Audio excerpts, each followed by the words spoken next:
오늘 어버이 주일 예배로 드리고 있는데요.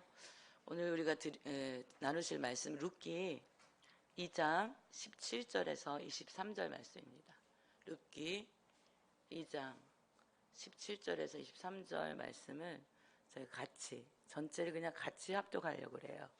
룻기 2장 17절에서 23절 말씀입니다. 룻이 밭에서 저녁까지 죽고 그 죽은 것을 떠니 보리가 한 에바쯤 되는지라 그것을 가지고 성읍에 들어가서 시어머니에게 그 죽은 것을 보이고 그가 배불리 먹고 남긴 것을 내어 시어머니에게 드리매 시어머니가 그에게 이르되 오늘 어디서 주었느냐 어디서 일을 하였느냐 너를 돌본 자에게 복이 있기를 원하노라 하니 룻이 누구에게서 이랬는지를 시어머니에게 알게 하여 이르되 오늘 일하게 한 사람의 이름은 보았으니이다 하는지라 나의 엄미가 자기 며느리에게 이르되 그가 여호와로부터 복받기를 원하노라 그가 살아있는 자와 죽은 자에게 은혜 베풀기를 그치지 아니하도다 하고 나오미가 또 그에게 이르되 그 사람은 우리와 가까우니 우리 기업을 물을 자 중에 하나이니라 하니라 모압 여인 룻이 이르되 그가 내게 또 이르기를 내 추수를 다 마치기까지 너는 내 소년들에게 가까이 있으라 하더이다 하니 나오미가 며느리 룻에게 이르되 내 딸아 너는 그의 소녀들과 함께 나가고 다른 밭에서 사람을 만나지 아니하는 것이 좋으니라 하는지라 이에 룻이 보아스의 소녀들에게 가까이 있어서 보리추수와 밀추수를 마치기까지 이삭을 주우며 그의 시어머니와 함께 거주하니라. 아멘. 룻기 2장 17절에서 23절 말씀해 가지고 하나님의 섭리의 법칙이다라는 이제 말씀을 나누려고 합니다. 우리는 오늘 성경 본문에도 20절 말씀에 보면 그가 보아스라는 사람이 은혜 베풀기를 그치지 아니하도다. 그래서 은혜라는 단어가 에세드에라는 원어로 쓰였거든요. 그러니까 하나님의 은혜, 그죠? 하나님의 자비, 하나님의 긍휼하심. 그러니까 헤세드라는 것은 하나님이 우리에게 주시는 축복이에요. 그런데 이 룻이 자기 시어머니를 떠나지 아니하고 시어머니가 네 고향과 너의 부모에게 친척 원래일 때 너 돌아가라. 어머니 절대 저는 떠나지 않을 거예요. 저는 어머니를 붙쫓았거든요. 어머니 하나 된 것처럼 어머니를 따라갔거든요. 그때 이 떠나지 아니할 때 롯의 그 마음이 헤세드의 마음이거든요. 거기서도 원어적으로 헤세드라는 단어를 기록되어 있어요. 그리고 우리가 2장 11절에 보면 보아스가 그 룻에게 이야기하는 이야기가 나오는데 내가 시어머니에게 행한 모든 것과 내 부모와 고국을 떠나, 그죠? 내 부모와 고국을 떠날 때 이 떠나도 그 헤세드를 단어를 사용했어요. 그러니까 룻의 마음은 아버지의 하나님의 마음으로 어머니를 따라왔다라는 거죠. 그래서 헤세드라는 단어가 어떤 의미가 있는지 전에도 말씀드렸는데 다시 한번 말씀드리려고 하는데요. 레위기서 19장 10절 말씀을 한번 보실게요.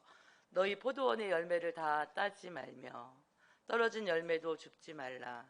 가난한 사람을 위하여 버려두라.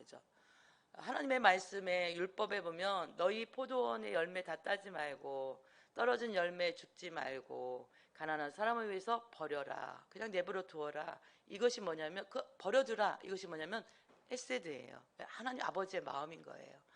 또 우리가 레위기 23장 22절 말씀에 보면 너희 땅에 곡물을 벨 때에 밭의 모퉁이까지 다 베지 말며 떨어진 것을 줍지 말고 그것을 가난한 자와 거류민들을 위하여 남겨두라.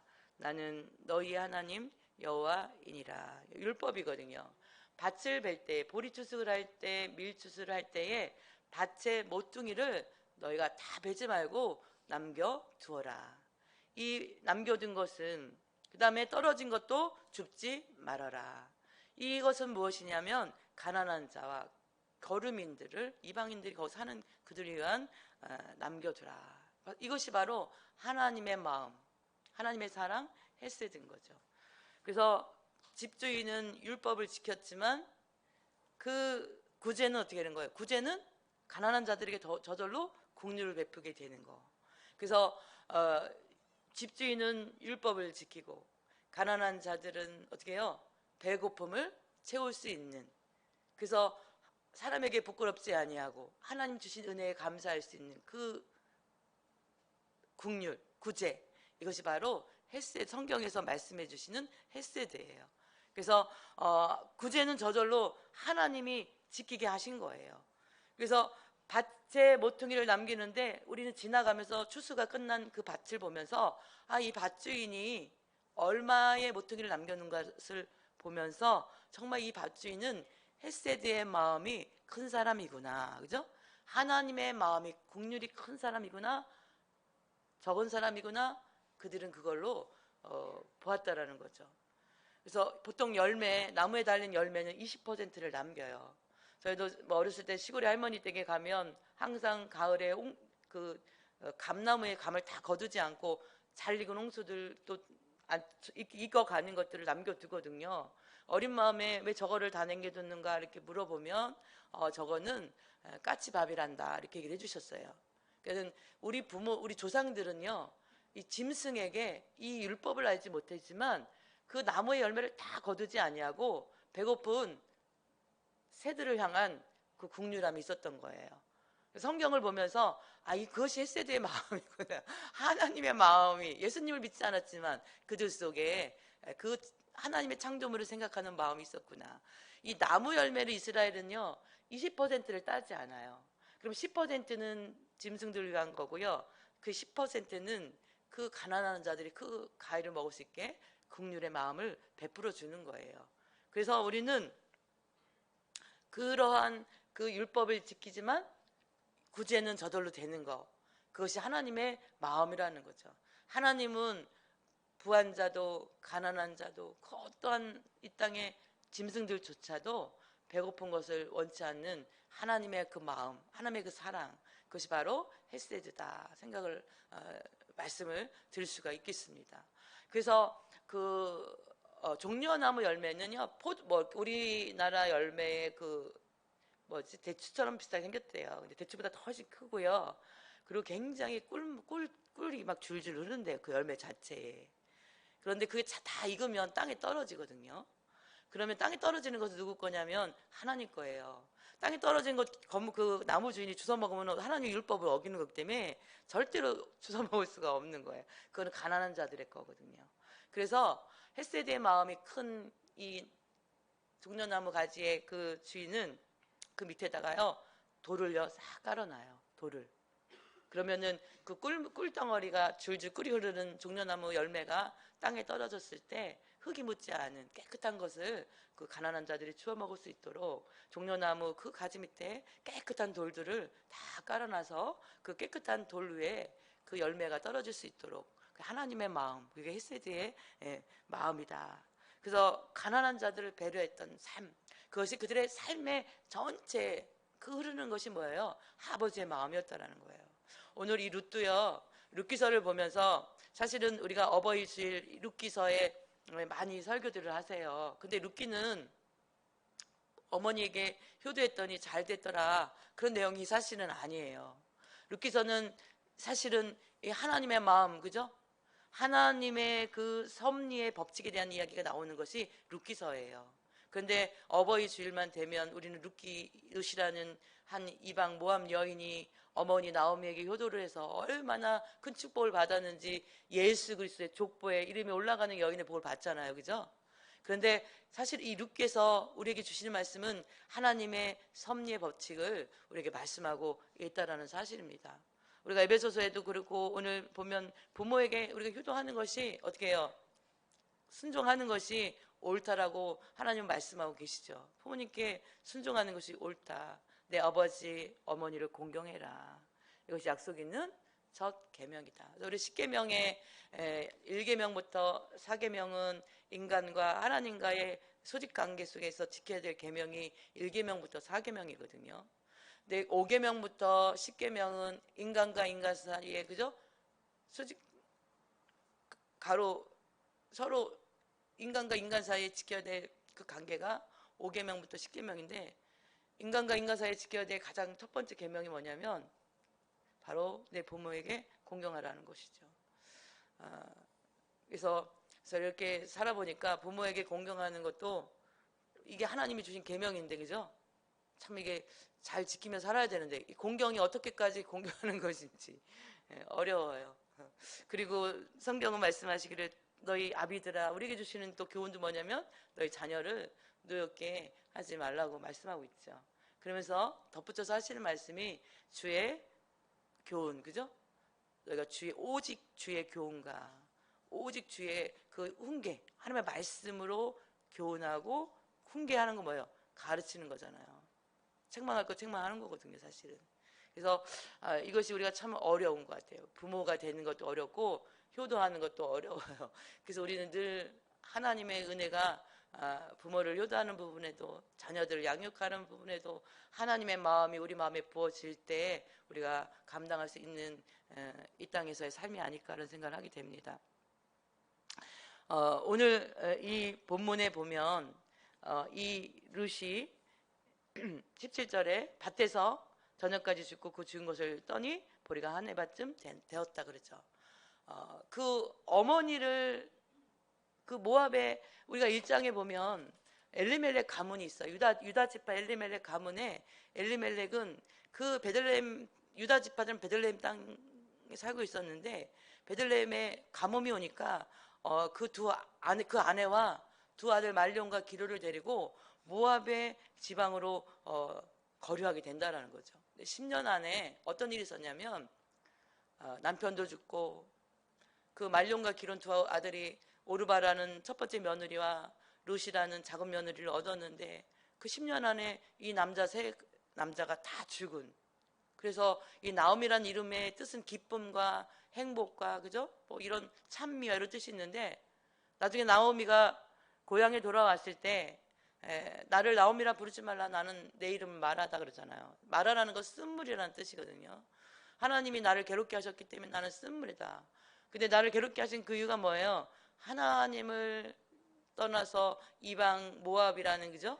하나님의 섭리 안에 있어야 될 하나님의 사람이 이방 모압, 뱀신을 섬기는 그 이방 지역에서 그들이 살아갈 때에 그 남편도 두 아들도 10년 안에 이 세 남자가 한 집안이 완전히 씨가 멸족이 되는 거예요.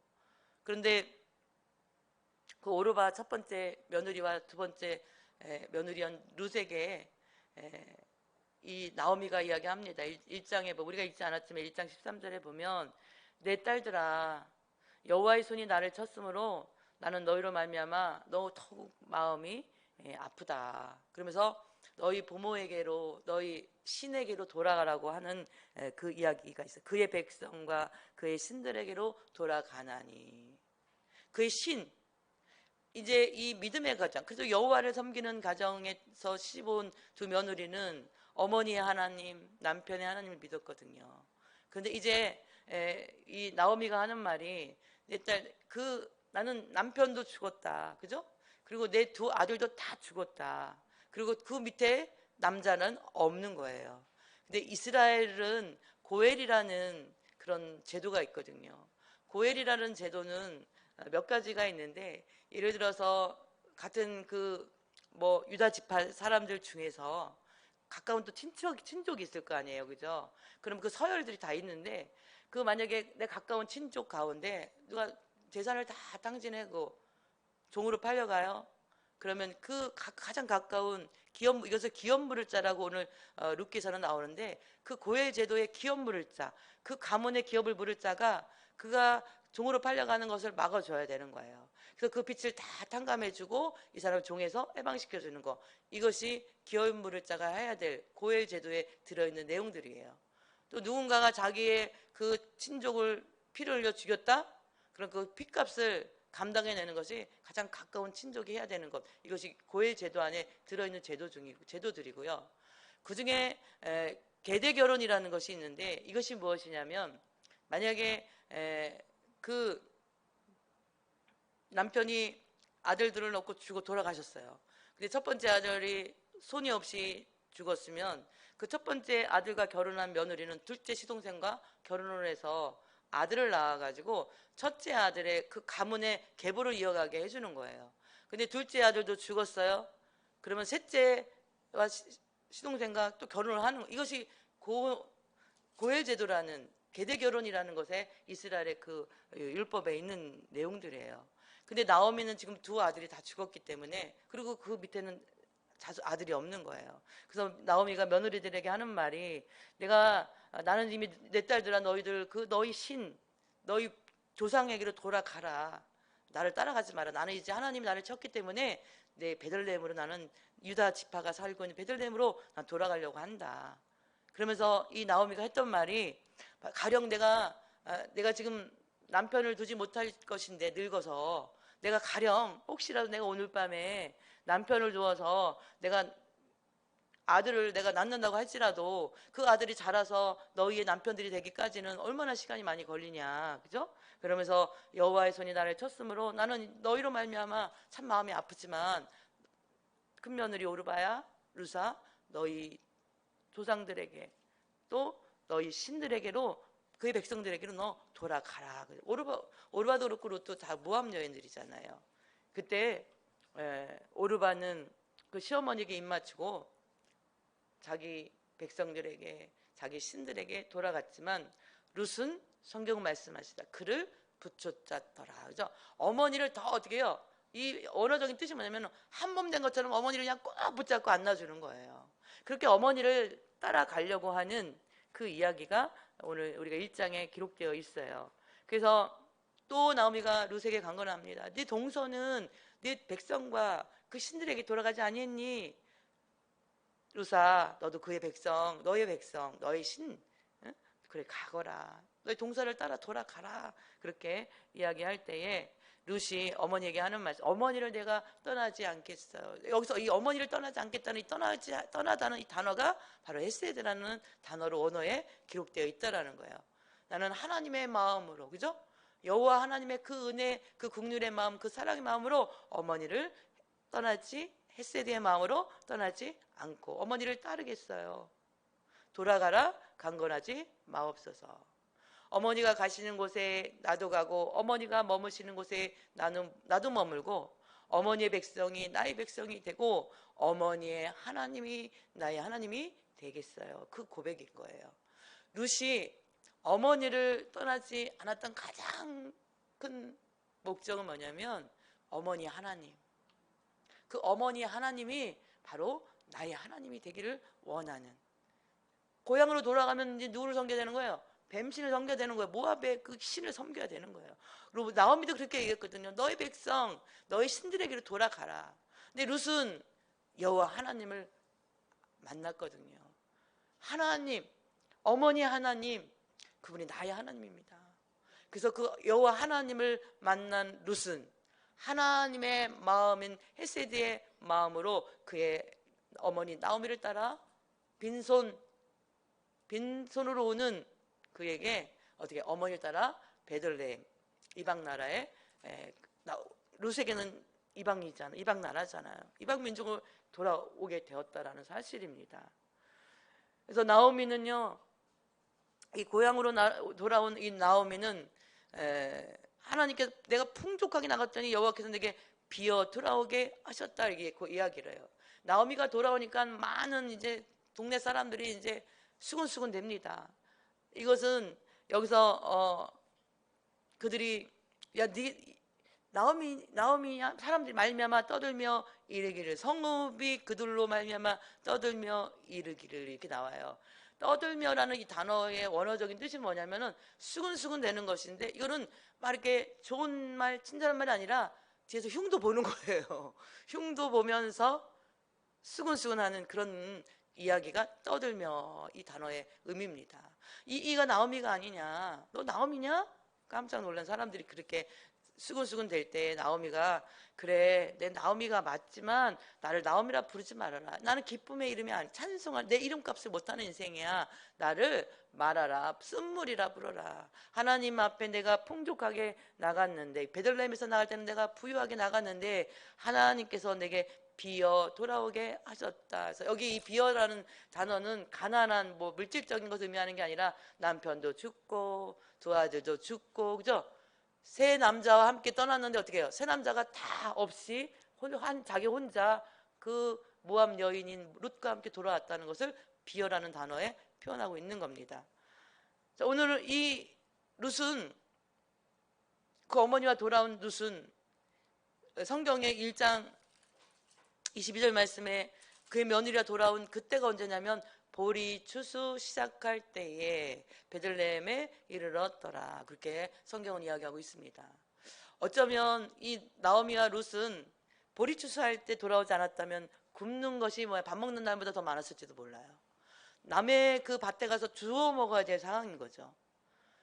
그런데 룻이, 우리가 오늘 성경에 보면 17절 말씀에 룻이 밭에서 저녁까지 죽고 그 죽은 것을 떠니 보리가 한 에바쯤 되는지라. 남의 밭에 그 추수할 때 떨어진 벽씨가 얼마나 되겠어요? 밀이 얼마나 되겠고 보리가 얼마나 되겠어요? 그런데 한 에바를 거뒀어요. 그날에 나가서, 아침에 나가서 저녁까지 거두어서 그것을 떨어보니까, 알곡을 만들어 보니 한 에바가 되었다라는 거예요. 이 한 에바는 키로로 하면 한 20kg가 되는 양이고요. 오늘날 장정이 10일 동안 먹는 그런 곡식의 양인 거예요. 엄청나게 많은 양이에요. 그래서 이렇게 하루 동안 10일치를 먹을 그 식량을 거둘 수 있었던 것은 룻이 누구의 은혜를 받았냐? 보아스의 은혜를 받았다라는 거죠. 우연히 갔는데 그 보아스 밭이었어요. 우연히 갔는데 보아스가 밭, 그때 마침 또 보아스가 그 밭에 나온 거예요. 우연일까요? 하나님의 섭리라는 거죠. 우연이라는 것은요, 하나님의 역사는 없더라고요. 저는 그 보리 추수 때 나오미와 룻이 그 베들레헴에 풍년이 들었다는 소식을 듣고 찾아갔던 것도 하나님의 섭리 가운데 그들을 하나님께 돌아오는, 여호와께로 돌아오는, 하나님의 마음으로 돌아오는 그들을 어떻게 해요? 긍휼히 살피신 하나님의 섭리가 그곳에 있었고, 또 우연히 룻이 나가서 그 많은 추수밭 중에서 아무 밭이나 들어가서 곡식을 주었는데 그 보아스의 친족의 밭이었고, 또 그 룻이 씨앗을 그 보리를 주는 가운데 그날 보아스가 그 밭에 나타났고 룻을 알게 되었고 나오미에 함께 온 여인인 것을 알게 되고, 또 그 곡식단 사이에서 죽게 해주고, 또 그 일하는 소년들에게 16절은 곡식 다발에서 조금씩 뽑아 버려서, 그죠? 곡식단에서 조금씩 뽑아 버려서 그에게 죽게 하고 꾸짖지 말라. 이 보아스의 이 마음을 나오미는 그가 살아있는 자와 죽은 자에게 은혜 베풀기를 그치지 아니하도다 할 때 헤세드의 마음으로 나오미가 고백을 합니다. 보아스의 그 국률한 마음을 헤세드의 마음으로 은혜 베푸기를, 그 은혜는 헤세드로 원어에 기록되어 있거든요. 그러면서 나오미가 며느리에게 이야기하기를 이 사람은 우리와 가까우니 바로 우리의 기업물 자 중에 한 사람이다, 이렇게 얘기를 합니다. 이스라엘은요, 여인들에게는 재산 상속권이 없어요. 그래서 남편이 죽으면 그 어머니는 아들의 보살핌을 받고 살아야 돼요. 그 아들마다 죽으면 손자의 보살핌을 받아야 돼요. 근데 아들이 하나도 없잖아요. 아들이 싹쓸이가 됐잖아요. 다 죽었잖아요.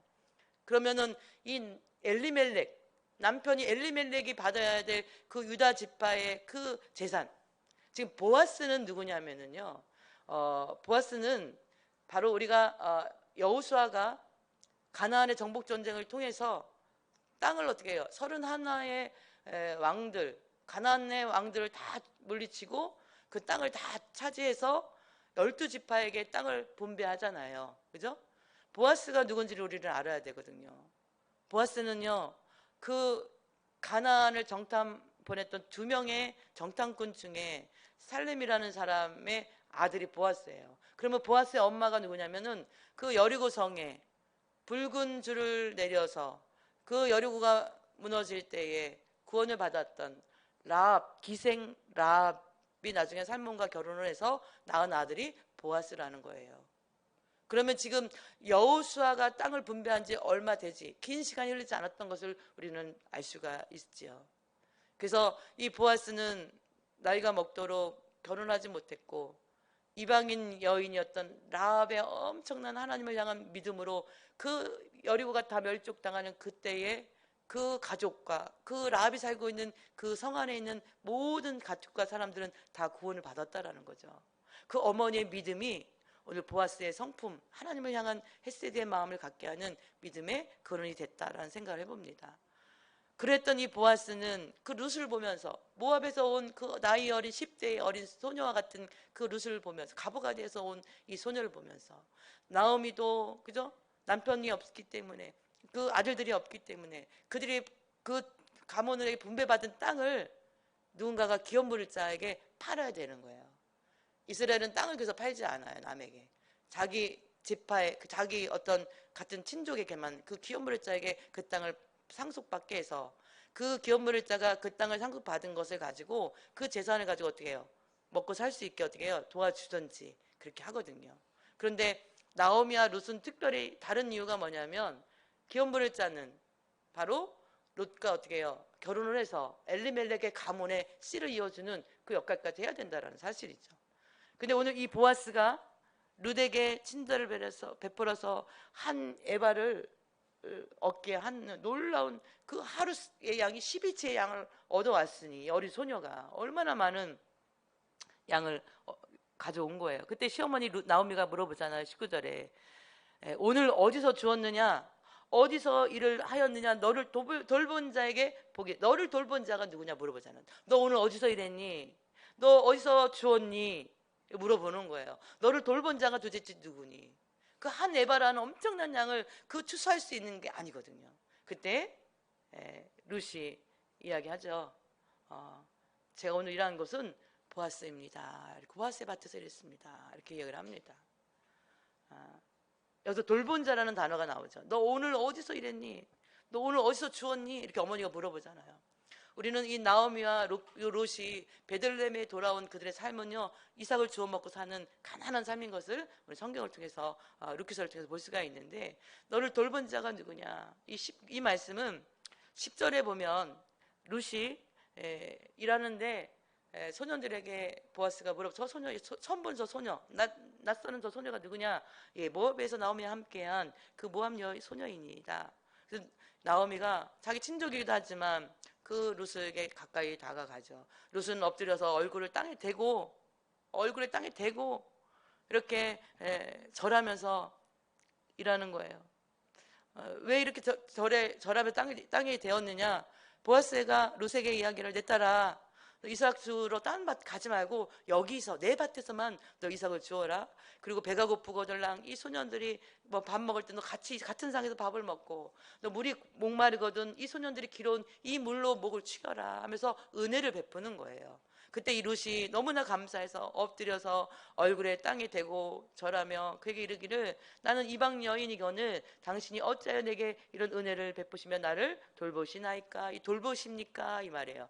이 룻이 나를 돌보십니까? 유대인들에게 있어서 이방인들은 같이 상종 못할 사람들이거든요.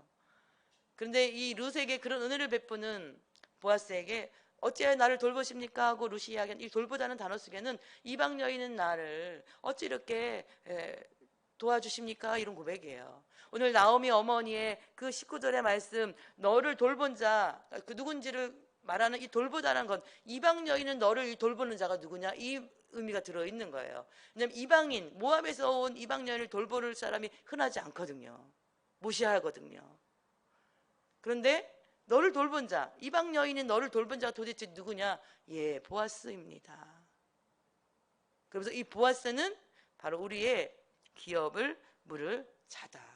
다시 말씀드리면 룻과 자기의 그 엘리멜렉의 재산을 어떻게 해요? 상속받고 이 집안에 이 룻과 결혼을 해서 씨를, 이 엘리멜렉의 후손을 이어줄 그런 사람이 바로 보아스라는 거죠. 보아스와 룻과의 관계에서 태어난 아들이 오벳입니다. 그래서 그 오벳은 엘리멜렉의 족보로 올라가죠. 그죠? 그리고 이 오벳을 통해서 낳은 아들이 누구냐면 이새거든요. 이새를 통해 낳은 아들이 누구냐면 바로 다윗 왕이 태어난다라는 거죠.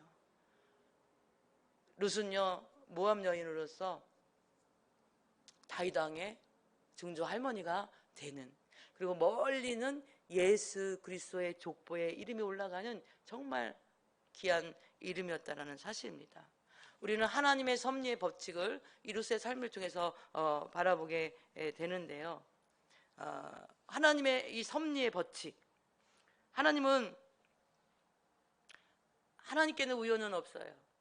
우리가 이렇게 예배드릴 수 있는 것 우연이 아니라 하나님의 섭리 가운데 그 법칙 안에 우리가 들어와 있는 영혼들인 줄 믿습니다.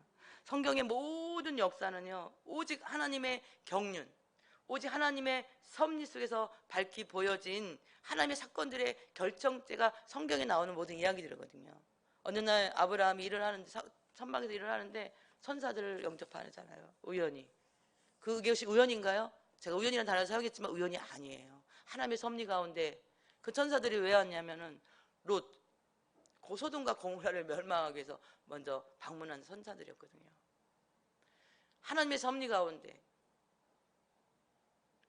부지 중에 천사를 만났던 아브라함의 그 이야기, 하나님의 섭리가 있었다라는 거죠. 에서와 야곱은 쌍둥이인데 그 어머니 리브가의 태중에서 서로 싸우죠. 하나님이 말씀하시기를 작은 자가 큰 자가 작은 자를 섬기리라. 우연입니까?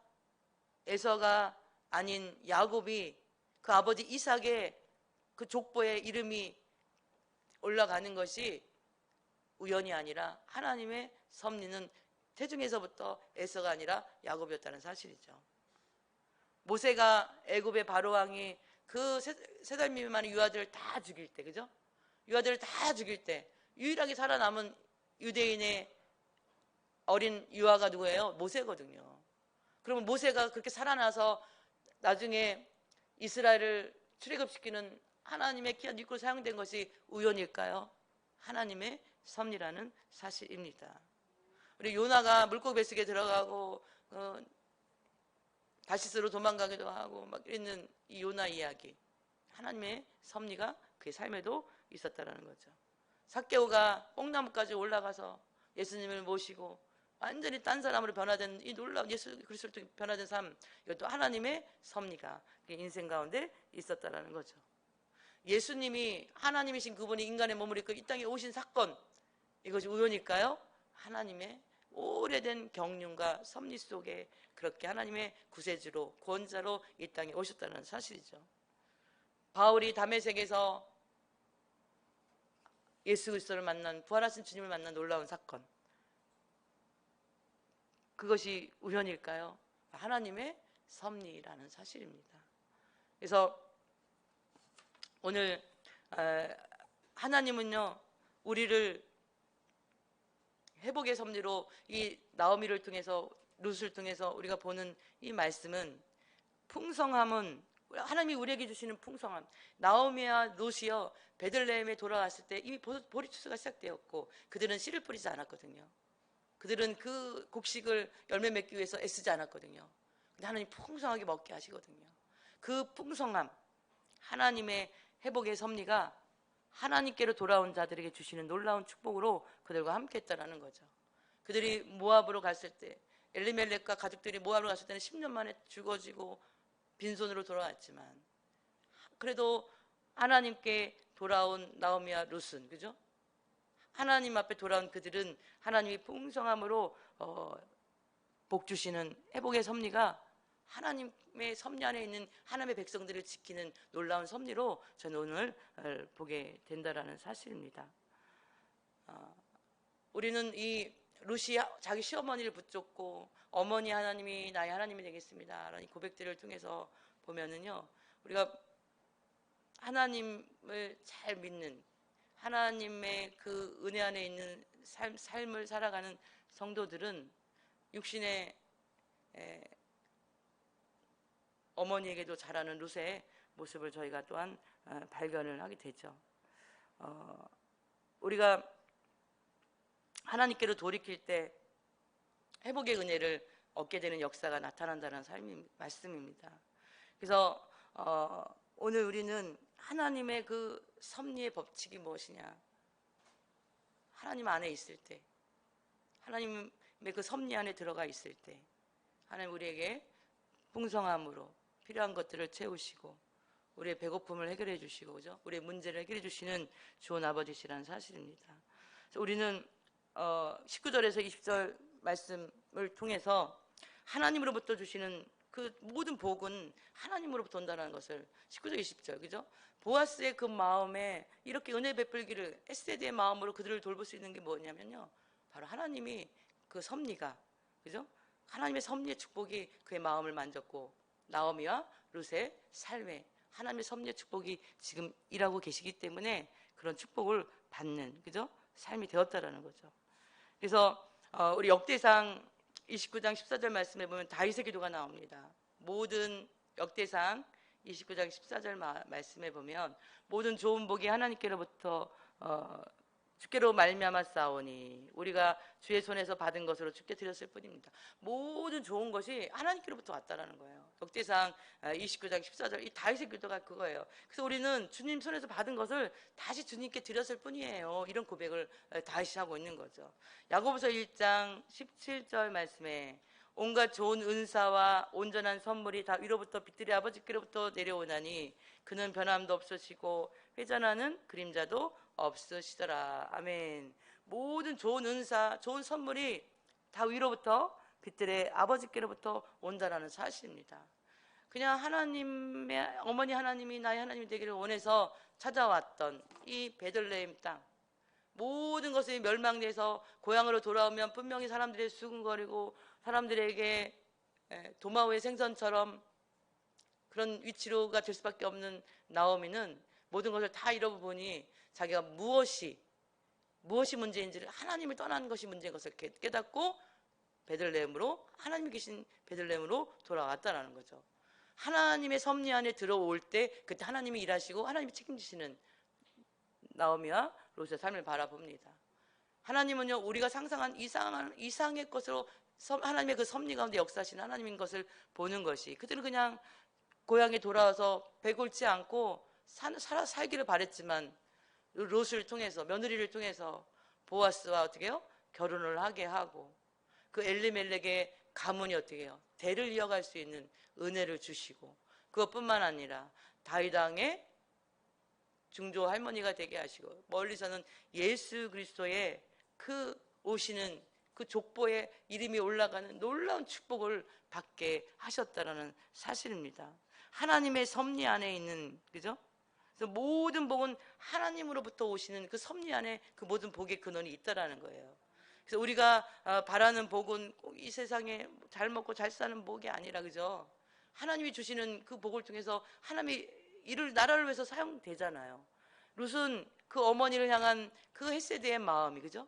보아스의 그 헤세드의 마음이 결국 보아스와 룻이 하나님의 은혜 안에서 부부가 되어지고 그들이 그렇게 서로의 하나님의 은혜 안에서 그 하나님의 긍휼을 하나님의 마음을 하나님의 사랑을 하나님의 자비를 드렸던 그것들이 예수 그리스도가 이 땅에 오신 하나님 놀라운 경륜의 시간표에 어떻게 해요? 그의 주인공들로 쓰임 받는 그 역사의 한 획을 긋는 그런 인생들이 되어졌다라는 사실입니다.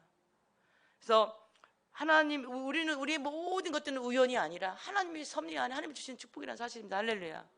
모든 고난까지도 하나님의 섭리라면 그죠? 반드시 그 고난이 변하여 축복으로 바꾸실 고맙고 감사하신 하나님의 은혜가 있는 인생들이 바로 우리 그리스도인의 삶인 줄 믿으시기 바랍니다.